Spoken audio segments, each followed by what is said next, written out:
Good evening, everyone. I know many would say I should have paid more attention to the warnings I was given, but the heart of a teenager doesn't listen to reason.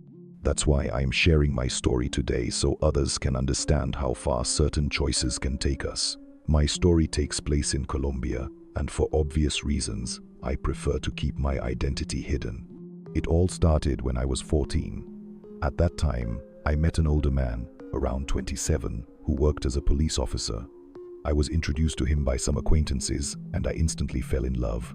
He was tall, strong, with green eyes, and a captivating personality. A few weeks later, we started dating.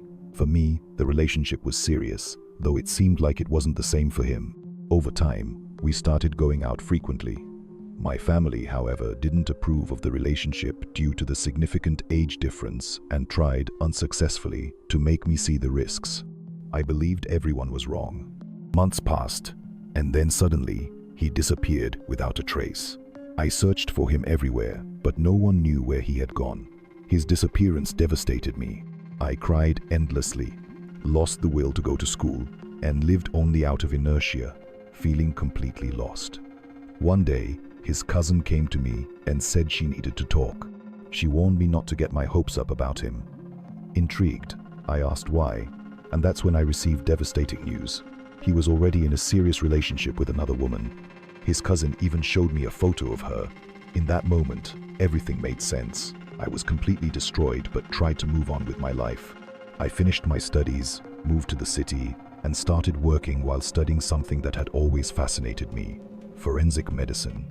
One night while I was working, the phone rang, and to my surprise, it was him. I was in shock, not understanding how he had gotten my number, but I felt immense joy hearing his voice again.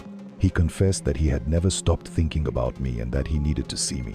Driven by my feelings, I didn't hesitate and returned to the village to meet him. We rekindled our romance. However, I made a big mistake by not addressing the past, especially the issue of his previous relationship, which he never mentioned. We decided to start a life together and move to Bogota. He was no longer working as a police officer, which made the move easier. There, I resumed my studies and my job, but soon had to leave them behind when I discovered I was pregnant. Our home was filled with happiness with the arrival of our baby girl. My partner seemed fulfilled and proud, but he was hiding something. His previous partner, Aline, was still part of his life. 3 years passed, and for a while our family seemed happy. When I got pregnant again, I noticed his behavior started to change. Harmony gave way to arguments, insults, and an increasingly hostile environment.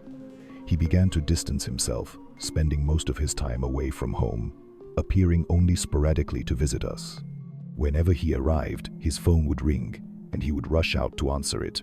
I managed to hear a woman's voice on the other end, demanding something, and though I had no proof, I was almost certain it was Aline, who still lingered in our lives.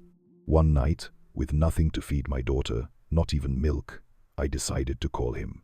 During the call, it became clear that he was living with Aline. He justified it by saying that Aline was unstable and had threatened to take her own life if he didn't have a child with her. According to him, Aline couldn't accept that he had a child with another woman, so they were together. Time passed, and our second child was born, a boy. But the joy that should have accompanied that moment never came. Our relationship was already in ruins. He became even more aggressive, couldn't stand the baby's crying, and would leave the house in a hurry. One thing I'll never forget is that, despite having had a good financial situation, we lost everything in a short time. The atmosphere at home changed completely. The tension was palpable, and I constantly felt watched, as if I wasn't alone. And unfortunately, I wasn't wrong. One night, as I passed by the children's room, I noticed a shadow circling the baby's crib. I started praying, and the situation seemed to calm down momentarily. However, when I entered the bathroom, I heard a loud noise coming from the room, followed by the baby's cry. I ran immediately and found him on the floor. As I picked him up, a terrifying laugh echoed through the house. From that day on, my life became a living nightmare. Voices came from the children's room, the baby cried non-stop, and an unbearable smell of rotting flesh filled our home. During the nights, an unusual and intense cold would take over us. One morning, my older daughter ran to me, screaming in terror, "Mom, "Mom, my brother is covered in blood." I almost fainted when I saw the baby's clothes stained with blood. I almost fainted when I saw the baby's clothes stained with blood. Upon examining him, I noticed the blood was coming from a single point, as if he had been pierced by a needle or pin. Desperate, I decided to seek help from some acquaintances who were clairvoyants because I couldn't take it anymore. For me, it was clear that Aline was responsible for everything. The clairvoyants confirmed my fears. They said Aline wanted revenge and had chosen the baby as her target. They told me she had invoked a low-energy entity, a demon, to haunt our family and try to eliminate the baby. Obsessed with my partner, Aline couldn't stand the existence of that family. Moreover, the clairvoyants revealed that one of his relatives had given a photo of me to Aline, and that photo had been buried next to a large tree on a property. The situation became unbearable. We lost everything. Even the roof over our heads seemed to have been completely destroyed by Aline. Still, I decided to start over. I returned to the village and started from scratch. My partner went to work in another region, leaving me alone with our children. Even then, Aline continued to haunt me, haunting every step I took. Eventually, he lost patience. I insisted that Aline was the source of all the evil we were facing, but without evidence, he refused to believe me. He seemed blind to what was happening, and finally decided to abandon the family for good. Alone, I began to connect with other people to try to fill the void. Unfortunately, my life entered a cycle of excess. Despite having 2 degrees, my qualifications were useless in my hometown. To support my children, I started working in bars and even as an escort. It was during this period that I delved into the world of voodoo and black magic, determined to find Aline. I spent 5 years searching until I finally located her in the city of Pereira. After contacting her, I convinced Aline to visit my village, providing her with my address. Believing that my ex-partner still lived there, she accepted without hesitation. However, it was all a trap. I wanted her to come on her own so I could take revenge. I remembered everything Aline had done, especially the torment she inflicted on my baby. When Aline arrived, as soon as she crossed the door, I felt an uncontrollable rage and struck her head with a precise blow. I believed I had ended her in that instant. Then I tied her up and began torturing her, returning every suffering I believed she had caused. I used pins to hurt her, but her screams caught the attention of the neighbors. Even though I tried to muffle the sounds, her moans escaped. Just as I was about to harm her eyes, the door was broken down. It was the police. Due to the lifestyle I had been leading, I was already wanted by the authorities. This episode was the perfect reason for my arrest. With the help of my connections and a good lawyer, I managed to be released. I always claimed that everything I did was to protect and care for my children. I said it was Aline who changed my life forever. I never heard from the children's father again, but I swear that if I had another chance, I would finish what I started with Aline, because I would do anything for the love I feel for my children. Before we move on to the next story, if you're new here, don't forget to subscribe to the channel and hit the bell to receive the next stories. Your presence is important, and your support is essential. Well, let's continue. I prefer to remain anonymous because this story is extremely delicate and I don't want to complicate things further. I'm from Zacatecas, Mexico, and this is my story. When I was 23, I found out I was pregnant. In the 3rd month of pregnancy, the father of my child suggested we visit his parents to celebrate his birthday. When we arrived, everything seemed normal. During dinner, we started talking, but at one point, my mother-in-law asked me a question that caught me off guard. "Did you cast a spell on my son?" I was speechless. I never imagined I'd hear something like that. The only answer I could give was, "I don't know. Ask him, he should know." The months went by, and I started noticing changes in my partner's behavior. Some days he would be extremely rude to me, looking at me with disdain. Other times, I could only lie in bed after he fell asleep on the floor. He owned his own business and would leave the house around 10 a.m. every day, leaving me to walk alone to my mother's house, which was about half an hour away. Sometimes I spent the night there, but I couldn't rest. I often heard, around 3 a.m., a bird that would approach, perch near the window, and call my name. I would wake up my mother, but she never heard anything. My partner started furnishing our house and decided to make a room for his mother and another for his sister, even though they lived close by. I didn't interact much with them, but I noticed that his mother had a lot of influence over him. Despite it being our home, she always dictated how everything should be done. This deeply bothered me, but since I was pregnant, I chose not to confront her. When my baby was born, my partner became gentler with me, though his mother's interference continued. She controlled all the money in the house, preventing him from giving me any amount. She decided what to buy, managed the finances, and even bathed my son. During this period, I remember the baby had trouble sleeping, crying a lot at night, and only falling asleep at dawn. Over time, both my son and I started getting sick frequently, about 2 or 3 times a month, with high fevers close to 104 dU4F. Even though I sought rational explanations, I eventually resorted to traditional methods, like cleansing him with an egg, believing it could be the evil eye. Surprisingly, every time I did this, the egg came out almost spoiled. My mother-in-law, on the other hand, never missed an opportunity to criticize me, insisting on telling me what I should or shouldn't do. She would check the furniture for dust and even inspect if I had washed the dishes properly. Despite all this, my partner never confronted her or said anything. I noticed I was losing a lot of weight, but people said it was normal because of breastfeeding. At first, I didn't pay much attention, but I became truly worried when my son started getting sick. He developed sores all over his body, couldn't sleep, and spent the whole day scratching himself until he bled. Later, I noticed that one of his eyes was always filled with discharge and tears. I took him to several doctors, but no one could solve the problem.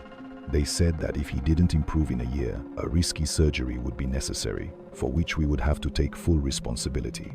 Meanwhile, my life seemed to be falling apart. The house became infested with larvae. I would clean, but the next day they would reappear. The bathroom was taken over by mold, and spiders, scorpions, and centipedes started appearing everywhere, both inside and outside the house. My mother-in-law, without any explanation, stopped visiting us and even forbade her family from sleeping there. One night, I had a strange dream with a mysterious man. He was wearing only a loincloth, had a beard, and was barefoot. There was a bonfire in front of him, and he calmly said, "Come closer, I'll help you heal." At that moment, he began to treat me. In front of the bonfire, a paper came out of my body, and he said, "Take it and read what's written there. It's what you have." I opened the paper and started reading. It contained a dark prayer that spoke of destroying feet, eyes, ears, and hands. As soon as I finished, he said, "Now you know what you're facing. Run and ask for help." I woke up very agitated but tried not to give it importance. However, in the following days, I started having terrible nightmares, even with the devil himself. My relationship with my partner deteriorated more and more, to the point where he kicked me out of the house for no reason, saying it would be better for both of us. At that point, I weighed about 84 pounds and felt completely desperate, without direction. At times, I even hurt myself out of despair. Then, a lady who used to cut my hair at home appeared in my life. She wasn't from here, but whenever she passed through the city, she would come to see me. Over time, we developed a friendship, and one day she said something that changed everything. "Look, I'm not leaving here until I see you better. I know you didn't ask me, but I reviewed you spiritually last night. You're being worked on to die. They're weakening you little by little until you can't move anymore. When that happens, you'll die. Your house is also charged. They've thrown cemetery dirt and dark eyes, used animals in a work against you. They've buried it and put everything in a container full of thorns. They've left you under a spiritual tomb so you can't ask for help. And even if you tried, no one would hear you." She paused and continued, "They've done something against your husband and your baby too, but the most affected is the little one. That's why he doesn't sleep and is so debilitated. But don't worry, I'll help you. I can't leave you like this." She explained everything I needed to buy and assured me she would start helping me that same night. At the end of the session, she asked if I wanted to know who was behind all this. I said yes, and her answer only confirmed what I already feared. "It's your mother-in-law. She never approved of your marriage. All this is because of money. She even paid a lot for this work, using her husband's money. She doesn't want him to give you anything. She doesn't want you to be happy. She's a very envious person and even did something against her own son to get what she wants. Every word she said seemed impossible to believe, but it all made sense. Then she asked me to set a day to start treating my son. She said she would need 2 more people to help. I called my mother and sister, and they immediately agreed. The lady who helped me was guided by a spirit that told her exactly what to do. I'll never forget that day. My son was completely healed. The sores disappeared, and his eye opened normally. I cried with happiness seeing my boy, who had suffered so much, finally free from all that. She explained that my case would be more difficult and would take longer because it was much more complex. The process began with cleaning the house where I lived with my husband. I still had the keys, and he was never there. For 7 days, we cleaned every corner with candles and other materials she brought. To my horror, we found absolutely repugnant things that I prefer not to describe, like dead animals and jars containing horrible substances. It's been 4 years since she started helping me. I'm regaining my strength every day. Now, I weigh about 115 pounds. And although I still have to face many things, I'm grateful to have a job and for my son to be in excellent health. Sometimes I feel immense anger and wish my mother-in-law would suffer the same as I did. But my mentor always reminds me that divine justice will come at the right time. I leave here a piece of advice. Don't blindly trust anyone. My mother-in-law appears to be a kind and generous woman, but in reality, she's cruel and envious. I live waiting for the day when karma catches up with her, and she pays for everything she made me go through.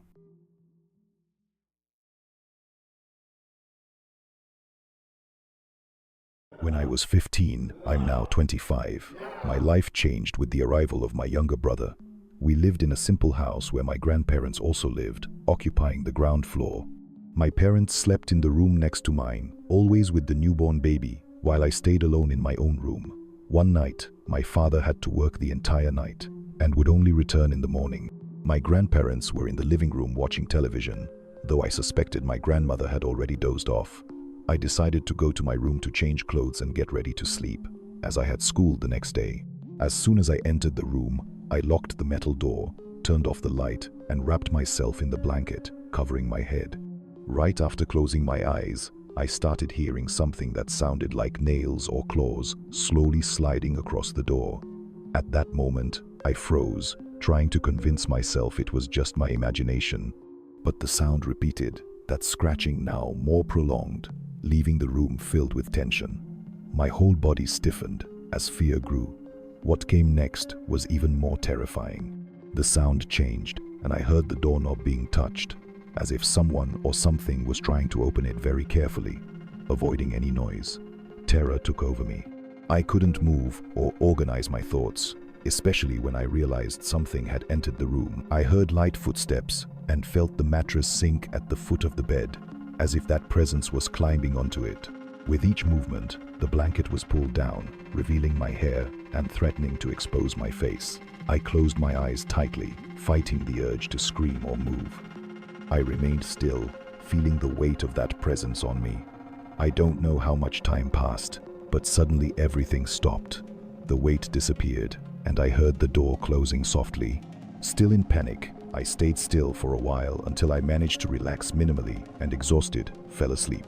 The next morning, I went down to the kitchen with my mother.